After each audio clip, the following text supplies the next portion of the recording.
your dumb ass thinking you knew what was gonna happen in chapters 3 and 4.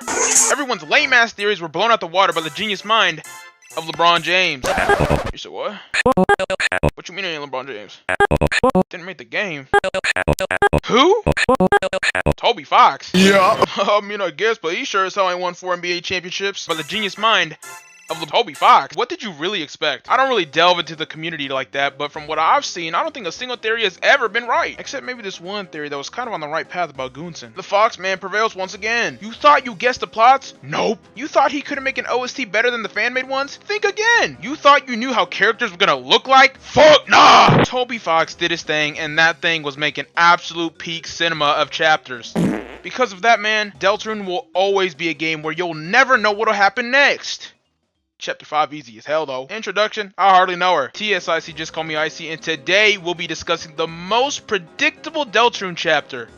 5, like chapter 5. Toby could announce the chapter any day now, so before that happens, I needed to throw my hat in the ring. We'll be going over all the in-game hints towards chapter 5. Oh great, another chapter 5 video where they repeat the info we already know. And discuss Asgore's possible plots and predict what might happen using the info we've got.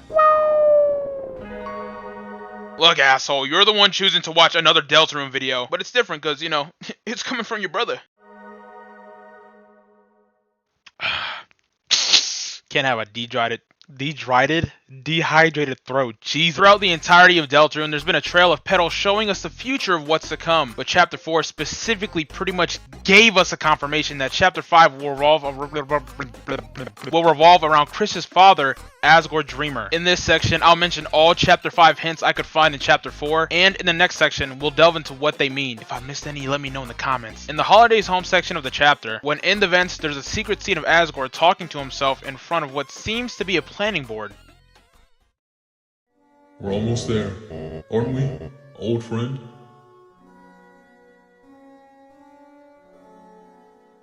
This time, for sure, Tori will finally see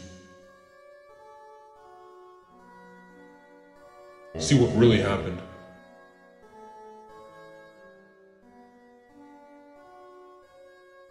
But I just wanted to protect everyone.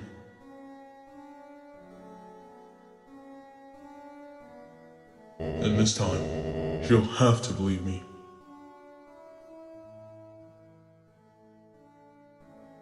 They all will.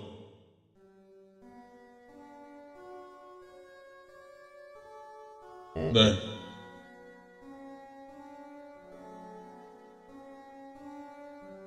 we'll all be a happy family again, won't we?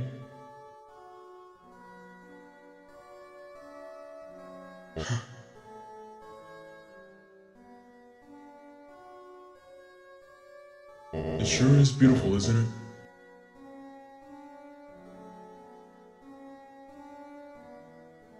This black shard.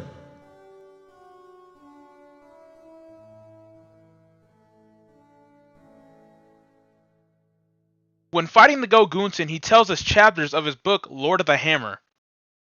Chapter 5, The Field of Pink and Gold. The vast garden is charred in an inferno of jealousy.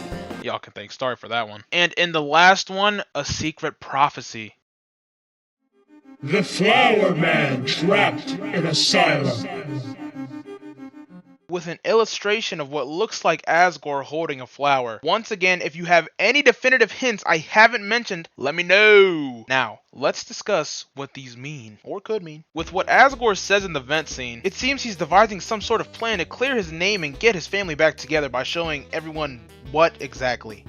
I don't know, but it seems he won't be alone. He mentions an old friend. Some people in the community thinks he's talking about the plants, but let's be fucking for real. He ain't looking at that damn plant. But he says he talks to flowers. Yeah, flowers. Not some lame ass excuse for a Brachiosaurus snack. And not just any flowers. He says he even keeps them in glass. AKA these ones. He's specifically talking to these ones. When I first saw the scene, the first and only person to come to mind was Rudy Holiday. And if you've been interacting with Rudy in the hospital, you'd know him and Asgore been twins since college. That sounds like an old friend to me. So I'm thanking Rudy all up in this plan. Not only him, but Carol too. Let's not forget, this is both Carol and Rudy's room. It's not specifically stated that, but when interacted with, Noelle says it's her parents' room, which would only mean they share it. While not exactly meaning this has anything to do with Chapter 5, I think the Goat Goonson's fight dialogue solidifies its placement as a theme of Chapter 5. The field of pink and gold is a little bit of a weird one, though probably talking about flowers. There seems to be this motif with these two colors. I'd say the first we see of this color would be in Chapter 2 when we're introduced to Spamton. This is a little far-fetched, but technically these colors are seen even before Chapter 2 by none other than the focus of Chapter 5. Nah, I'm tripping. The vast garden is charred in an inferno of jealousy? With field and garden, it most definitely is implying that the dark world of Chapter 5 will be of Asgore's flower shop. There could be a chance it's talking about the holiday residence, but I'm only saying that because of the only visible garden we see. Unless you want to count these as gardens too. Charred in an inferno of jealousy. This probably means two things. Inferno could be hinting that Asgore will be moving like his Undertale Prime, aka Fire Spin Jutsu. Young gun gang man with and jump man do it again. But the Inferno of Jealousy line is very specific. It seems Asgore will be consumed with jealousy. This is most telling when a sub-narrative in Deltarune is all about Asgore trying to rekindle the flame he and Toriel once had. But the oh so nefarious system of Skeletor also wants dibs on her fine ass. Still don't think that's enough evidence? No? You see that? You wanna know what that is? You wanna know? The nail in the fucking coffin!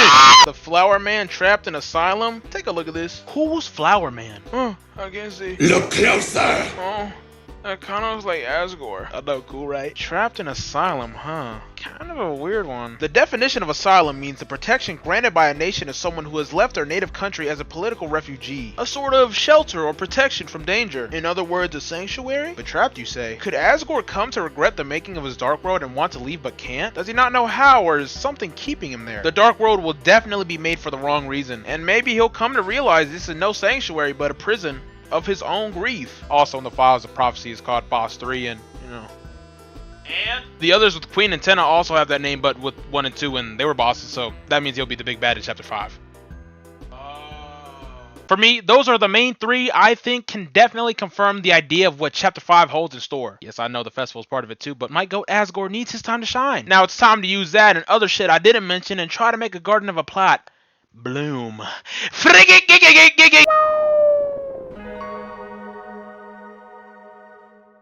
This is what I think it could be called, although it'll probably be called Festival or some shit, I don't know. At the end of Chapter 4, Susie departs home and Chris goes to bed, not before getting a phone call. Now for the fellas not doing a weird route, it's still just the unknown caller from earlier, but if you are, then it's a call from Carol. There's been debate whether the unknown caller is also just Carol, but I don't think they'd hide it just to reveal who it is in the weird route. Now I get it, the unknown caller said that they'd be right there, and then who's there? Carol. That should be her on the phone, right? But then why isn't the caller at the end of the chapter also Carol? If that basically confirmed it was her. And don't be like, it's just a thing you only find out if you do the weird route. It just doesn't make sense, and I need dollars. Personally, I think it's Rudy. And yes, that also means I think he's the knight. But maybe it could be Carol? But it's most likely Des. But why? If she really is the one talking in the game's code, it just doesn't correlate. Oh, you're going off the trail, buddy. We'll be saving our night stuff for my next video. Just a reminder, this is an Asgore plot theory. The festival and bunker can kick rocks. Okay, next day, the festival's happening. What we've gathered from Chapter 4 is that Asgore plans on revealing what really happened. What could he be implying? Probably what got him fired as police chief. Now, he's sure as hell gonna try, but it's probably gonna turn out as a complete failure. No one believes him. That's my number 1 on what might happen in Chapter 4. Let me keep going. Number 2, Sans will be the reason for his jealousy. Duh. While he fails miserably in front of everyone, Toriel will obviously be there, but not by herself. Asgore will see that, and that's when the jealousy comes in. New man trying to take your whole family. So I'd say not only jealousy, but anger too. Number 3, Chapter 4's fountain will be accidental. Asgore will storm off back to his flower shop. He can't believe what's happening to him. His planning had all been for nothing, and his attempts to bring the family back together were shattered. He goes to the basement and kneels in front of the last semblance of love he and Toriel once shared. Their wedding flowers. He's lost it all. He was so determined to fix everything. At the end of Chapter 3, Susie had felt that she'd failed. Not only did the knight overpower the fun gang, but also took Officer Undyne to the bunker, and she arrived too late. And you know what she did?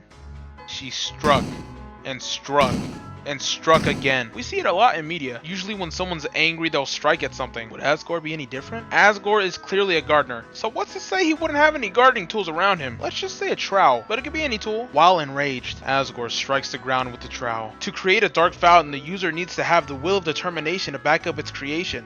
Bars. I believe at that moment, he fully has that will. All he wants is his family back. And even with everything failing, that determination to have a family again is still inside him. So with that strike, he unknowingly creates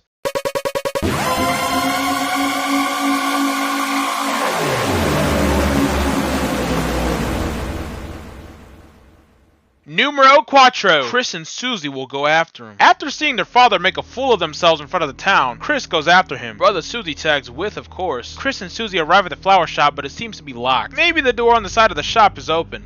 Jackpot. They open the door, and out comes Fountain Smoke, the knight. Susie thinks this was the knight's doing, and that they have to go and investigate. After what happened last time with Undyne, Susie is determined to not let the knight get away again. Without even asking, Susie grabs Chris's hand and jumps in. Number 5. Flora Kingdom. That's what I'd like for it to be called, but it'll probably be called New Hometown or something. Fountain Maid in a computer lab? Cyber World. Fountain Maid in a living room where all the entertainment is? TV World. Fountain Maid in a church? Church World or something. Fountain Maid in a flower shop? Yo ass don't got a clue in the fucking world. Welcome to Flora Kingdom. Honestly, I don't know if it'll be colorful. It might have a dark tone. The only plants I've seen at Flower Kings are flowers, so the dark worlds of residents will probably be flower darkeners. Who knows? This TV could become a darkener. What are the chances we get a second TV character? And what are the chances they'll 100% be better than Tenna? I'm hopeful. With a new Dark Fountain unleashed, Rouse arrives. But guess what? He gets taken. Why? Because that boy looks like his Miho. Who's Miho? The Flower King.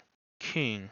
But what's a king without his advisors? Number 6. The King's Guides. 7 flowers, 7 advisors. Of course his wedding flowers. The flowers he talks to are his inner circle. They'd automatically fill that role. They could all have personalities based on their color. Kindness, perseverance, bravery, integrity, justice, patience, and Flowey? Although they're all advisors, I believe the Golden Flower will be Asgore's hand. His Grand Chancellor, if you will. But he'll be the worst of the worst. While getting grubs with Sans and Undertale, he tells you Papyrus would have a flower whisper sweet nothings in his ear. Flattery, advice, encouragement, predictions? Sans thinks it's an echo flower, but we all know Flower's the real culprit. It seems he was trying to manipulate Papyrus. Use strategic kindness to influence others to get his way. The man behind the man. Asgore might have second thoughts. Now his advisors will do their thing and give guidance, but the Golden One will have the most influence. Before the Dark World, the Golden Flower might have been his most favorite, possibly the one he would talk to the most. This flower is the most based on Asgore's will, so all they'll do is support all the way. Say things he'll want to hear, tell him it's a great idea, justify his actions, butter him up so it'll be easier to get what he wants. And what might that be? Number 7. The Fall. It's finally time, just as prophesized. Asgore stands in their way, now fully entranced in the belief all his actions are justified. The Fun Gang try to convince him to stop, but Flower is a top tier instigator. Are you just gonna let them stop you? To tear down all you've built? They're just in the way. You don't need them. Don't be a bitch! What? Oh! The Fun Gang versus the Flower King. He's blinded not only by jealousy but of rage. While the fight progresses, we'll slowly start to convince Asgore to come to terms. That it's time to move on. In the end, Asgore finally realizes the error of his ways. He withdraws his weapon and finally lets his guard down.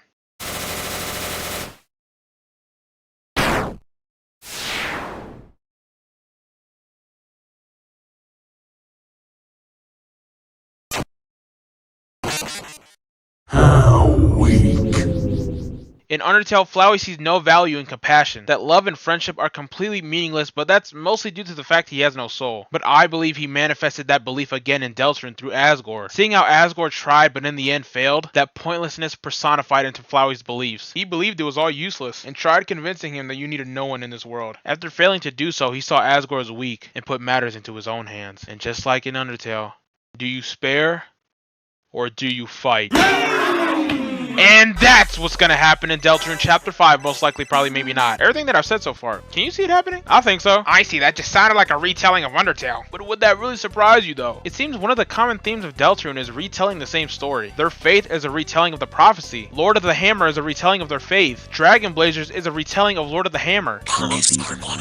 Yo, shut up, bruh. It's the most predictable plot I can see happening. But no one told me Fox. Asgore's plot will probably only be a fraction of what goes on in the chapter. It's about to be 30% Festival, 5% Asgore, and 67% Bunker/Roaring, with a 2% margin of error on Bunker and Roaring. Whatever Toby puts out, I'll be satisfied nonetheless. But something I would like is for Asgore's Dark World not to be bright. Something like a dark green forest, and for the soundtrack to sound mystical. And the perfect Toby song that kind of resonates with this is an unreleased Undertale song. Although he did use it in the 10th anniversary version, I'll combine these two elements and show you my vision.